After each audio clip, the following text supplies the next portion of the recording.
தங்க பிள்ளையே, என் வார்த்தைகளை யார் யார் முழுமையாக கேட்கிறார்களோ அவர்கள் மனதில் நினைத்ததை வரும் வெள்ளிக்கிழமை நடத்தி கொடுக்க போகிறேன். அதனால் என் வார்த்தைகளை கேட்க இன்று தவற விட்டு விடாதே. ஏன் தெரியுமா? ஒவ்வொரு விஷயத்திலும் அதிகமாக குழம்பிக் கொள்கிறாய்.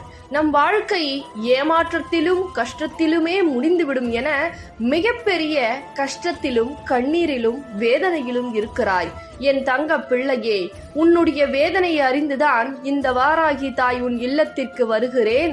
உன்னுடைய பிரச்சனைகளை அனைத்தையும் சரி செய்து கொடுக்கிறேன். என் மீது நம்பிக்கை கொண்டு எனக்காக ஒரு அகல் தீபத்தை வைத்து வாராகி தாயே வாருங்கள் என்று உன் நாவினால் அன்போடு அழைத்து பார். நிச்சயம் வருவேன். உன் இல்லத்தில் இருக்கக்கூடிய பிரச்சனையை சரி செய்து உன் வாழ்க்கையை ஒளிமயமாக்குவேன். அதனால் தைரியமாக விளக்கேற்று என் தங்க பிள்ளையே.